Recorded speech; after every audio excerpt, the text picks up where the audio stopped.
오늘 말씀의 제목은 세겜의 구속사적 의미라는 제목으로 수요 구속사 특강 말씀 또 전하도록 하겠습니다. 오늘은 이 세겜 땅에 관한 내용을 살펴보려고 하는데요. 이 세겜은 지리적으로 어떠한 땅인가 먼저 잠깐 살펴보면요. 이 세겜은 가나안 안에 있는 땅입니다. 특별히 에브라임 산지 두 산, 즉 에발산과 그리심산 사이에 위치한 성읍이 바로 세겜이라는 지역이에요. 두 산 사이에 있다라는 특징이 있죠. 또 다른 지리적 특징은 아, 가나안의 동쪽 경계인 요단강과 가나안 땅의 서쪽 경계인 지중해, 그 정중앙에 위치한 교통의 요지가 바로 세겜 땅입니다. 가나안 땅의 심장부예요.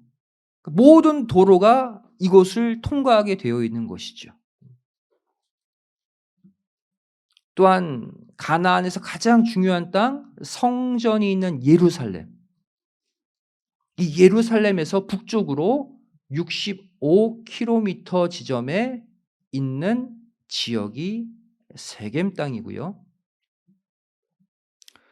이 지역은 다른 지역에 비해서 원래 가나안 땅에 물이 별로 없거든요.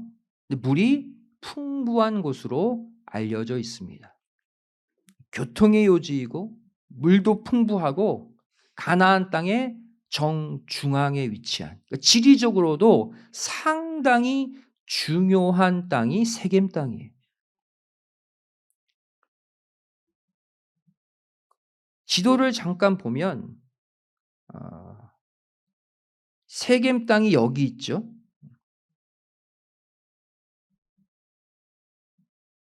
바로 이곳이 세겜 땅이에요. 세겜 땅이 아까 얘기했지만 에발산, 에발산과 그리심산 사이에 있죠.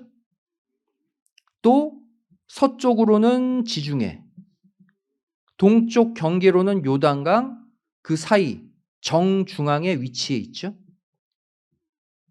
또 이스라엘의 성전이 있는 예루살렘으로부터 북쪽으로 65km 위에 있죠.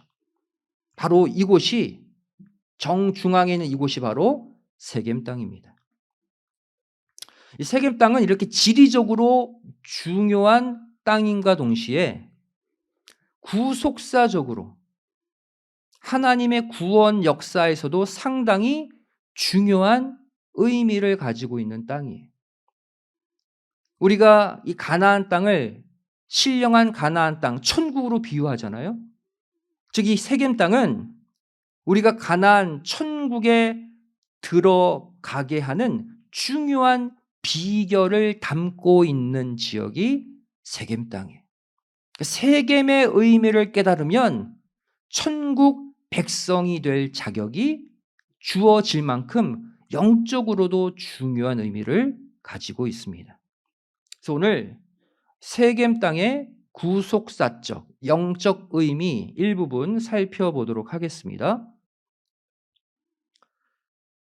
첫 번째로 세겜은 우리가 잘 아는 하나님이 아브라함과 맺은 횃불 언약이 처음으로 계시된 땅임과 동시에 마지막 그 언약이 성취된 장소입니다.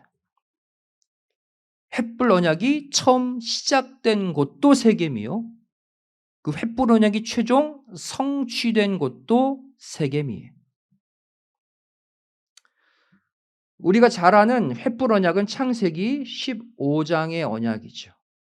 쪼갠 고기 사이로 하나님이신 횃불이 지나가면서 맺어진 언약이라고 해서 횃불 언약이라고 말합니다. 이 횃불 언약의 내용은 크게 두 가지죠. 먼저 땅에 관한 언약이 있고요. 그 다음 자손에 관한 언약.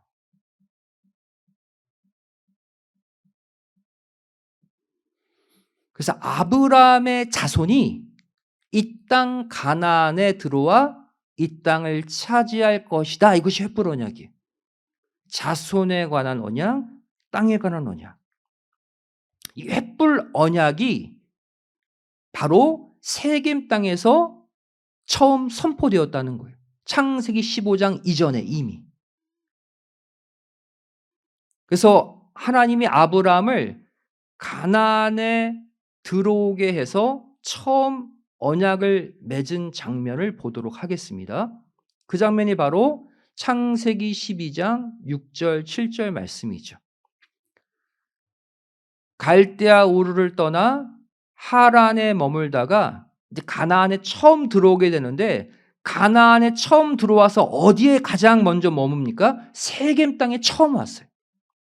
아브라함이 가나안 안에 들어온 첫 지역이 세겜 땅입니다. 그 세겜 땅에서 하나님이 아브라함에게 무엇을 말씀하십니까? 내가 이 땅을 너의 자손에게 줄 것이다. 창세기 15장 횃불 언약을 말씀하시기 전에 이미 창세기 12장에서 세겜 땅에서 땅에 관한 언약과 자손에 관한 언약을 미리 주시죠.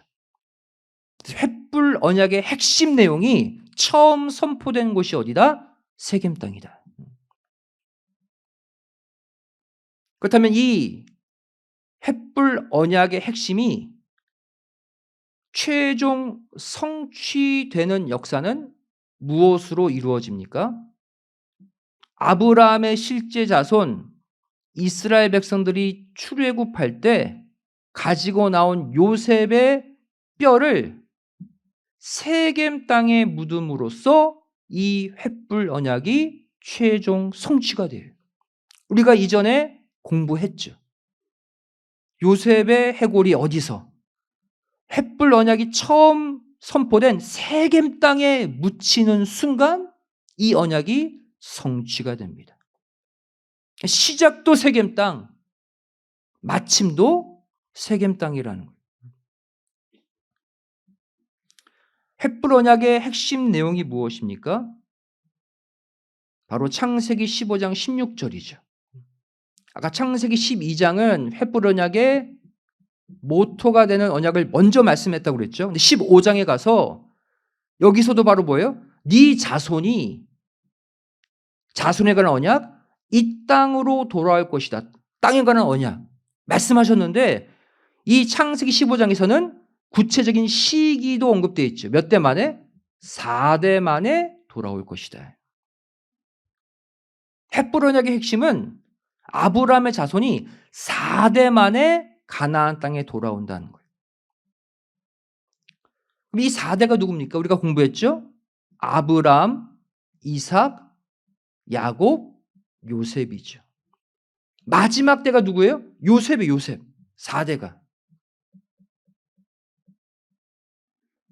그렇다면 믿음의 4대 요셉이 가나안에 들어와야지만 이 언약이 끝이 나는 거예요. 그렇죠? 요셉이 믿음의 4대니까. 그래서 이 횃불 언약, 믿음의 4대 요셉이 가나안에 들어와야 끝나기 때문에 요셉이 가나안에 들어오기 위한 하나님의 작업들이 이후에 펼쳐집니다. 어떻게 이 내용이 진행됩니까? 첫 번째, 요셉이 가나안에 들어와야 되는데 요셉이 애굽에서 죽게 생겼어요. 그래서 요셉이 어떻게 명합니까? 내가 애굽에서 죽어도 내 시신을 가나안 땅에 장사 지내달라고 유언을 합니다. 횃불 언약을 이루기 위해서죠. 창세기 50장 25절 말씀 보시면 요셉이 이스라엘 자손에게 맹세했다 그랬어요.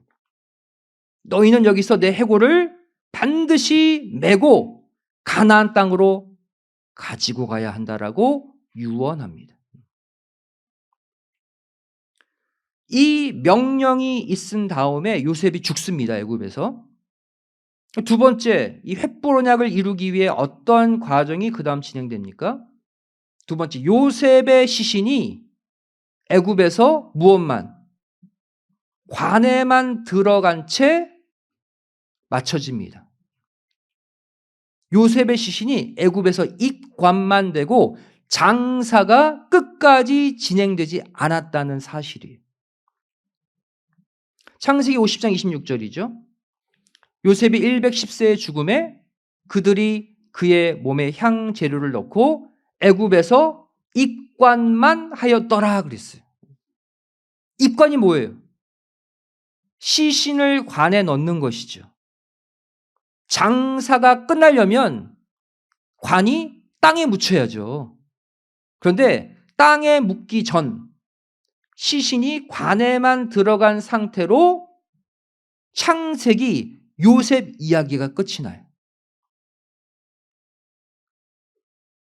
이 내용을 끝으로 창세기 전체가 끝이 납니다.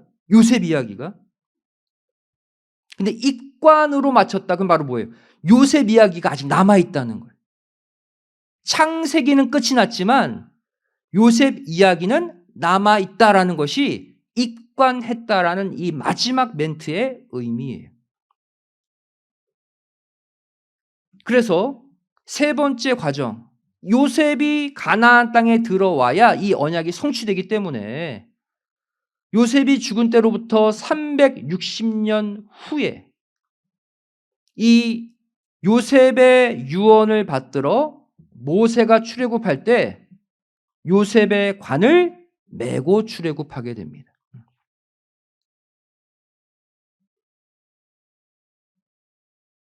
출애굽기 13장 19절 말씀 보시면 모세가 360년 전에 그 요셉의 유언을 기억해서 요셉의 해골을 출애굽 직전에 취합니다. 바로 요셉의 명령 때문이죠. 너희는 나의 해골을 여기서 가지고 나가라 하였기 때문이다. 잘 보세요. 창세기에서 요셉 이야기가 끝났어요. 근데 출애굽기에 가서 요셉이 다시 등장하잖아요. 왜? 4대 만에 요셉 그 대수 때 가나안에 들어와야 하기 때문에 출애굽에서 다시 요셉이 등장하는 거예요. 그 다음 횃불 언약의 4대를 이루기 위해 어떠한 과정이 진행됩니까? 광야 노정 40년을 걸었죠. 요셉의 해골을 메고. 그 다음 가나안 들어가서 또 가나안 족속들을 징벌하는 정복하는 16년의 정복전쟁이 있었죠. 그 다음 비로소 요셉의 해골을 시신을 어디다가 묻습니까? 가나안 안에 세겜 땅에 묻었다는 사실이에요. 자, 이 내용이 바로 여호수아 24장 32절의 내용이죠. 이스라엘 자손이 애굽에서 이끌어낸 요셉의 뼈를 세겜에 장사하였으니 그랬어요. 왜 요셉의 해골을 세겜 땅에 묻었을까요? 이유는 아까 말씀드렸어요. 세겜 땅에서 횃불 언약이 시작됐기 때문에. 네 자손이 이 땅으로 돌아와야 한다라는 그 말씀 언약이 가나안 땅 가운데 세겜 땅에서 처음 선포됐기 때문에 4대 만에 돌아오리라 라는 믿음의 4대 요셉이 세겜 땅에 들어와야 언약이 최종 끝이 난다는 거예요.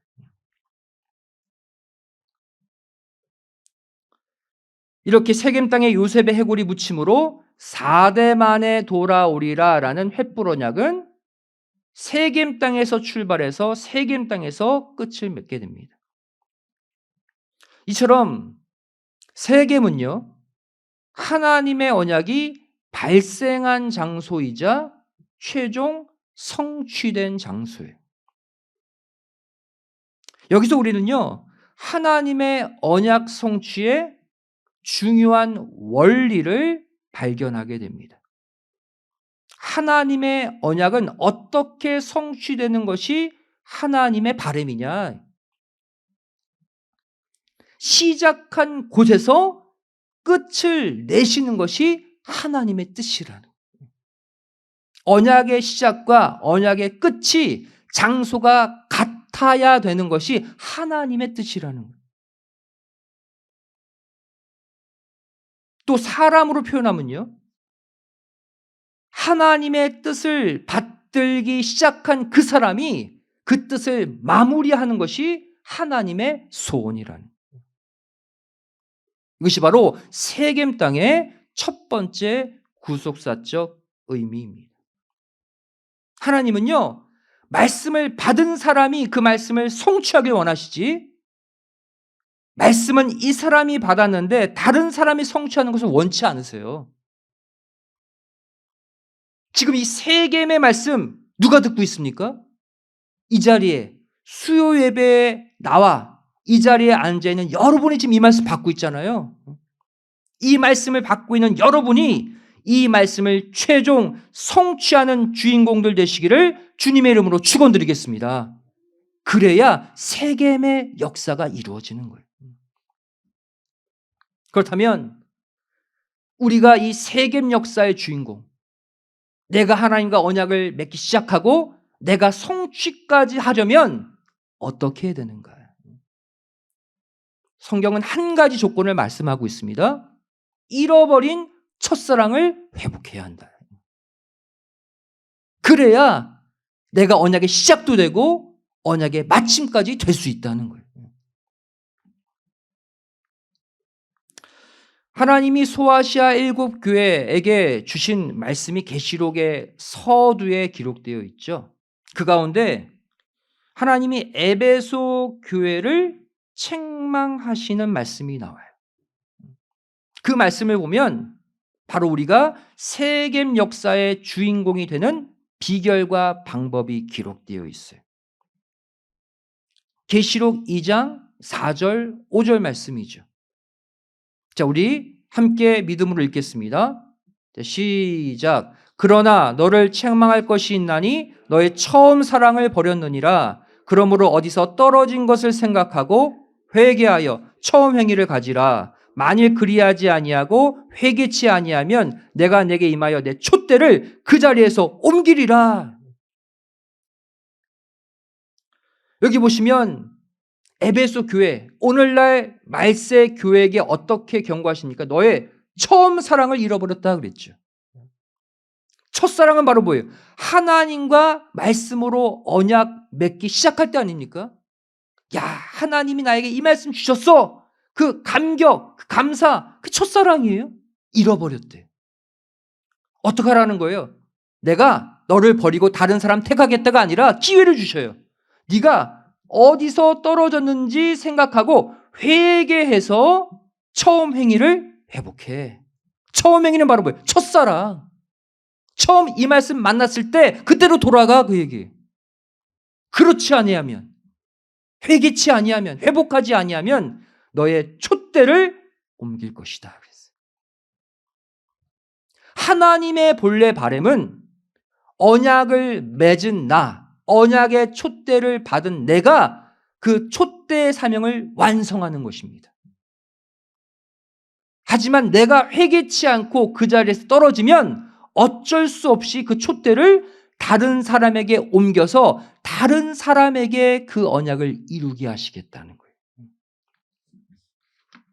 여기서 말하는 촛대는 바로 사명의 촛대를 말합니다. 사명의 촛대를 옮긴다, 이 말은 바로 뭐예요? 시작은 내가 했지만 다른 사람을 통해 마무리하시겠다는 거예요. 하나님은 선포된 언약의 말씀을 반드시 이루십니다. 가장 하나님이 원하시는 오리지널 방법은 뭐냐면 언약을 맺은 그 사람과 언약의 끝을 함께 하기를 원하시는 거예요. 하지만 그 사람이 그 언약을 어기고 언약을 무시하면 다른 사람을 통해서도 이루시겠다는 거예요. 여러분, 올 한 해 저와 여러분이 하나님께로부터 받은 사명의 자리, 신앙의 직분들 아마 자신들이 알 거예요. 장로의 직분, 권사의 직분, 집사의 직분이 있죠. 남녀 선교의 임원의 직분이 있죠. 또 우리 젊은 친구들 찬양팀의 직분 있잖아요. 이뿐만이 아닙니다. 공식적인 직분이 없더라도 성도로서의 직분, 예배의 직분, 말씀의 직분, 기도의 직분, 봉사의 직분, 전도의 직분, 성도라면 우리 모두에게 직분들이 주어져 있어요. 올 한 해 하나님이 나와 언약의 말씀 가운데 주신 그 직분, 사명의 위치에서 내가 혹여나 떨어져 살았다면 회개하고 올해가 가기 전에 그 자리를 다시 회복하시기를 부탁드립니다. 올해 안에 이것이 진정한 신앙의 마무리예요. 올해는 내가 잘 못 살았으니 내년부터 하나님이 원하시는 게 아니에요. 지금 남은 10여일 동안 내가 그동안 떨어져 버렸던 사명의 자리를 지금 회복하셔야 돼요. 절대로 내가 받은 사명의 촛대를 다른 사람에게 빼앗겨서는 안 돼요. 하나님은 다른 사람을 통해서라도 이루죠, 그 사명을. 하지만 내가 그 복을 지켜야죠. 이것이 바로 하나님이 오늘 약속하신 세겜의 축복을 회복하는 길임을 꼭 믿으시기 바랍니다. 이렇게 세겜에는 어떤 의미가 있다? 하나님이 나와 언약을 시작한 그곳에서 나와 그 언약을 끝내기를 원하신다라는 사명의 메시지가 있다. 두 번째로 세겜은 어떠한 땅입니까? 세겜은 야곱이 모든 우상의 찌꺼기들을 다 묻고 떠난 곳이 세겜입니다. 우리에게도 이러한 세겜의 역사가 일어나야 된다는 거예요. 창세기 35장 3절 4절 말씀 보시면 야곱이 자기 가족들과 함께 이제 베델로 올라가게 됩니다. 세겜에서 베델로 올라가요. 그런데 베델로 올라가기 전에 야곱이 자기 가족들이 갖고 있는 모든 우상들을 어디? 세겜 근처 상수리 나무 아래 묻었다라고 기록하고 있어요. 바로 세겜은 우상 단지들을 묻은 곳이다. 자, 이 베델로 올라가기 직전, 이 우상을 세겜 근처 상수리나무 아래 묻기 직전에 어떠한 일이 야곱 가족에게 일어났습니까? 먼저 이 세겜 땅에 오래 머물다가 야곱의 귀한 딸 디나가 그 지역 사람에게 겁탈을 당하는 끔찍한 일이 일어나게 됐어요.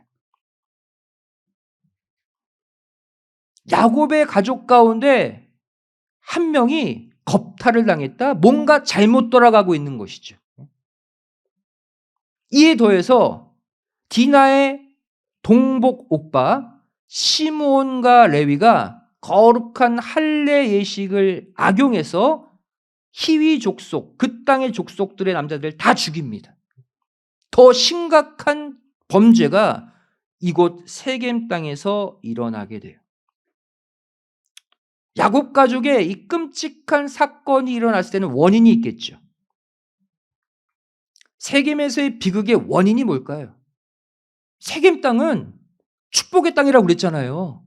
횃불 언약이 머문 땅인데 왜 이 땅에서 이러한 저주의 사건이 일어났을까요? 바로 야곱이 과거 하나님께 서원한 것을 지키지 않았기 때문이에요. 서원의 문제가 여기서 발생합니다. 그렇다면 과거 야곱이 하나님께 서원한 내용을 먼저 봐야겠죠. 그 내용이 바로 창세기 28장 20절부터 22절에 나와 있습니다. 야곱이 베델에서 서원했다 그랬어요. 서원했다. 뭐라고 서원합니까? 지금 형 에서에게 쫓겨서 도망가잖아요. 바단 아람으로. 내가 나중에 고향으로 돌아갈 때 형 에서를 무사히 통과해서 내가 평안하게 내 아버지 집으로 돌아가게 된다면 어떻게 하겠다는 거예요? 내가 지금 이 서원을 하고 있는 이곳 베델에서 하나님께 11조를 바치겠다. 이게 야곱이 과거에 했던 서원이에요. 베델에서의 약속이죠. 이후에 바단 아람에서 고생한 다음에 가족과 가축들을 이끌고 에서 만나잖아요. 어떻게 됐어요? 하나님의 은혜로 에서와 화해했죠. 에서와 극적인 화해를 한 후에 이제 평안히 고향으로 돌아올 수 있게 됐어요. 그죠? 그럼 이제 뭐 해야 돼요? 서원을 지켜야죠. 그럼 어떻게 해야 돼요? 바로 이 서원을 했던 베델로 가서 10분의 1을 바쳐야죠. 그런데 형 에서의 문제를 해결했음에도 불구하고 야곱은 하나님과 한 약속을 잊어버리고 세겜 땅에 무려 10년이나 눌러 앉아 있었던 것을 볼 수가 있어요. 이것이 큰 죄가 된 거예요. 그래서 이곳 세겜에 계속 머물다가 서원을 지키고 있지 않다가 결국 디나가 강간당하고 할례 예식이 악용당하는 끔찍한 사건이 그래서 일어난 거예요. 결국 하나님의 서원, 약속을 깨닫고 뒤늦게 이제 야곱이 베델로 올라갑니다. 그런데 서원을 지키기 위해 베델로 올라가기 전에 야곱이 한 행동이 바로 뭐예요? 자기 가족들이 갖고 있던 모든 우상들을 다 꺼내어서 세겜 땅 상수리 나무 아래 묻었다는 사실이에요. 자, 여기서 우리는 우상과 서원과 어떠한 관계가 있는지를 알아야 합니다. 여기서 우리는 중요한 교훈을 얻게 돼요.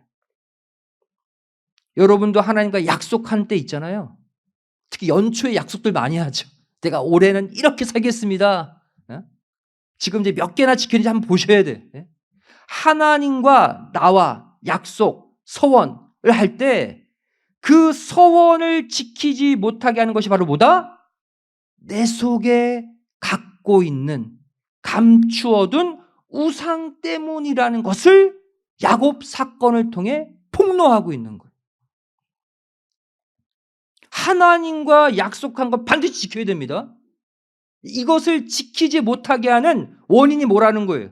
내 속에 감추어둔 우상 때문이라는.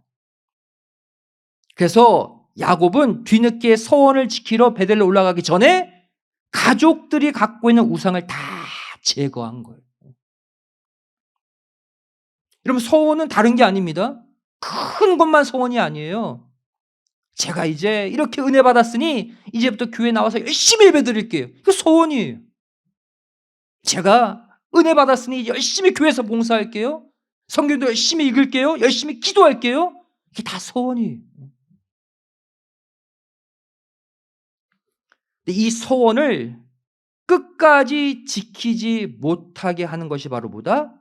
내 속에 있는 우상인데,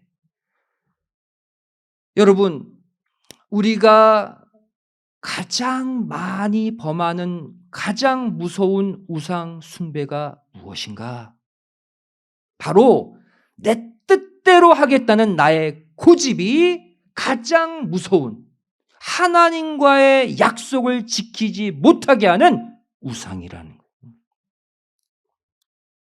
우리는 보통 우상하면 이렇게 배우잖아요. 하나님보다 더 좋아하는 것. 이것도 우상이지만 무엇도 우상이라는 거예요? 내 고집. 하나님께로 가지 못하게 하고 하나님과 약속한 것을 지키지 못하게 하는 나의 의지, 나의 고집이 가장 무서운 우상이라고 말씀하고 있어요. 사무엘상이 이것을 지적하고 있습니다. 사무엘상 15장 23절 말씀 보시면 사무엘이 이렇게 말하죠. 무엇이 우상이냐? 완고한 것. 고집이 바로 우상에게 절하는 죄다라고 폭로하고 있어요. 무엇이 우상이다? 고집이. 그 생각 해보셨습니까? 뭐 우상, 하나님을 더 좋아하는 거 내가 쳐야지. 정작 내 고집은 내가 안 꺾잖아요. 그 고집이 우상이라니까요. 그 고집 때문에 하나님의 일이 진행이 안 돼요, 솔직히. 이것을 꺾어다 버려야, 이것을 세겜 땅 상수리 나무 아래 묻어야 내가 비로소 하나님과 약속한 장소, 하나님의 집 베델로 올라갈 수 있는 거예요.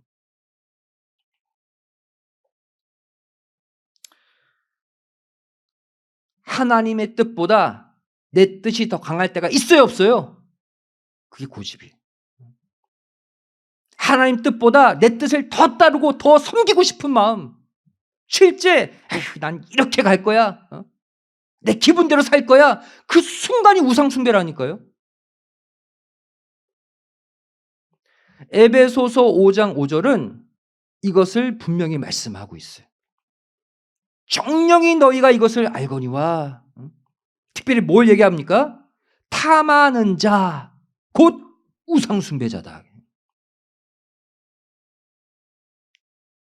여러분, 욕심도 고집이에요. 욕심이 바로 뭐예요? 내 것이 아닌데 자꾸 갖고자 하는 욕망이잖아요. 그 고집이에요. 고집. 그것도. 그 욕심의 고집이 결국 우상을 섬기는 사람이라고 말씀하고 있어요. 내 욕심을 꺾지 못하고 내가 교회 생활보다, 말씀 생활보다, 기도 생활보다 내가 세상에서 이것을 더 누려야 되는데, 남들처럼 이렇게 더 살고 싶은데 그 욕심, 그 고집을 꺾지 못한다면 하나님이 아닌 우상을 섬기는 죄가 된다는 거예요. 하나님과의 약속 지키러 베델로 올라가지 못하게 내 발을 묶는 것이 된다는 거예요.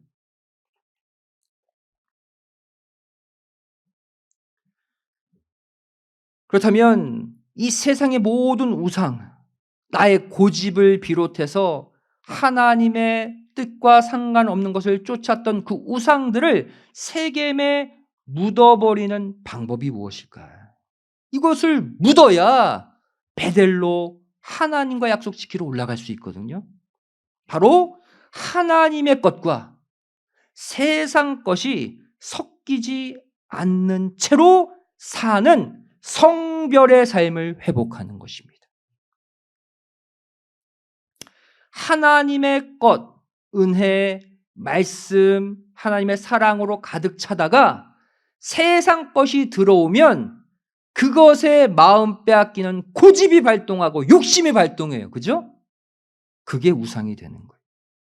다른 큰 우상 생각하지 마세요. 우리는 하루에도 몇 번씩 우상을 섬기고 있는 거예요. 이 말씀대로라면. 결국 내 속에 하나님의 것과 세상 것이 같이 있잖아요, 보통. 하나님의 것들은 남겨두고 세상 것들을 분리해내는 작업을 매일매일 하셔야 돼요, 여러분. 그래서 성경 보라는 거예요. 그래서 기도하라는 거예요. 말씀과 기도 없이는 내 생각만 커져가고 내 욕심과 고집만 커져가다가 결국 하나님이 아닌 그 욕망에 머리를 숙이는 우상숭배를 한다는 거예요.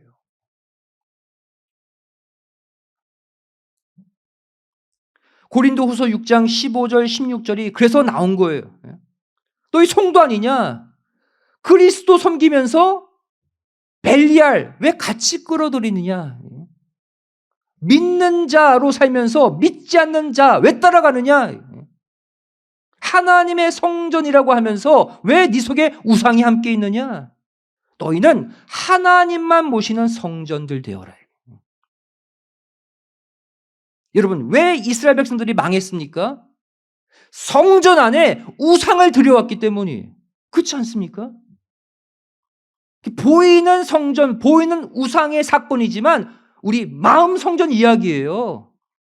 하나님만 모신다고 우리는 걸어다니는 하나님의 성전, 성령의 전이라고 하면서도 그 성전 안에 우상 들여온 적 없습니까? 그것을 지금 말씀하고 있는 거예요.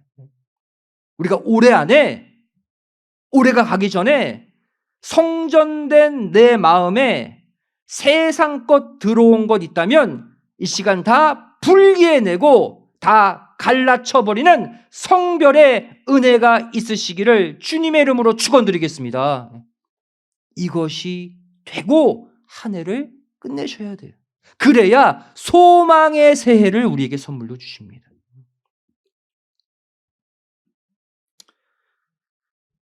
결국 우리는 두 주인 가운데 한 주인을 과감히 버려야 됩니다. 그게 세겜의 역사예요. 우상을 세겜 땅에 묻어야 돼요. 두 주인 가운데 한 주인은 하나님이잖아요. 다른 한 주인이 뭐예요? 우상이죠, 그게. 성경은 그 다른 한 주인, 우리가 버려야 할 주인을 뭐라고 말씀하고 있습니까? 물질이다. 죄송하지만 우리 모두 하나님 아니면 물질에 쏠리는 존재들이 바로 우리 인간이에요. 어쩔 수가 없어요, 여러분. 그래서 성경도 다른 수많은 우상 가운데 야, 너희가 하나님과 재물을 겸하여 섬길 수 없다라고 탁 재물을 찍어서 말씀하신 거예요. 하나님이 아닌 다른 것을 섬기면 그게 우상이잖아요. 그게 물질이다. 돈이다.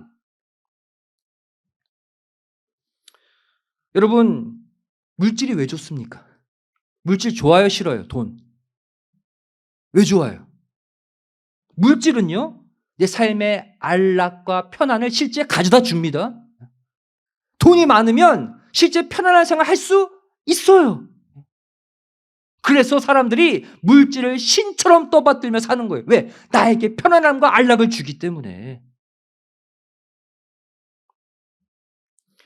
여러분, 가나안 입성 직전에 모세의 권면을 보면 이 물질이 가장 또 우리를 자극하는 우상이라는 것을 알 수가 있어요. 모세가 쓴 신명기를 보면 신명기는 어디서 쓴 거예요? 광야 마지막 끝부분 모압 평지에서 가나안 들어가기 전에 쓴 성경이 신명기잖아요. 바로 이때 모세가 한 권면은 오늘날로 말하면 천국 입성 직전에 하나님이 우리에게 하시는 권면이라고 할 수가 있겠죠. 말세 성도에게 가나안 들어가기 직전에 하시는 권면 보겠습니다. 신명기 7장 25절이에요. 여기 보시면 그들의 조각한 신상들을 불살라라 그랬어요.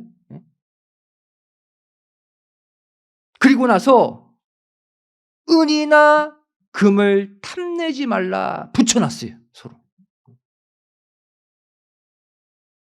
무엇과 무엇을 지금 붙여놨어요? 신상들, 우상들과 은금을 붙여놨다고요, 지금. 여기 보시면 우상들을 불사르라 그랬죠. 제거하라. 그리고는 덧붙여서 우상에 입힌 은금을 탐내지 말라 그랬어요. 다 들었어요, 여기. 무엇이 가장 무서운 우상이다? 은금. 우상에게 입힌 은금, 재물, 물질이 우리가 제거해야 될, 세겜 땅에 묻어야 될 가장 무서운 우상이라는 거예요. 아까 말했던 마태복음 6장 24절 말씀, 하나님과 재물을 겸하여 섬기지 말라, 같은 맥락이에요. 우상과 은금은 한 묶음으로 붙어 다닌다는. 여러분, 지금까지 살아오면서 하나님보다 재물을 더 연연하고 하나님보다 물질을 더 좋아한 적이 있다면 그 우상을 올해가 가기 전에 신령한 세겜 땅에 다 묻으시기를 주님의 이름으로 부탁드리겠습니다. 그리고 우리가 하나님이 가라고 하신 약속의 장소 베델로 새해부터는 올라가셔야 돼요. 이렇게 재물을 과감히 하나님의 발 아래 둘 수 있는 자가 세겜의 축복을 받을 수가 있습니다. 재물을 싫어하라는 게 아니에요. 필요하죠. 하나님보다 밑에 둘 수 있는 훈련을 마음속에서 지금부터 하셔야 된다는 거예요.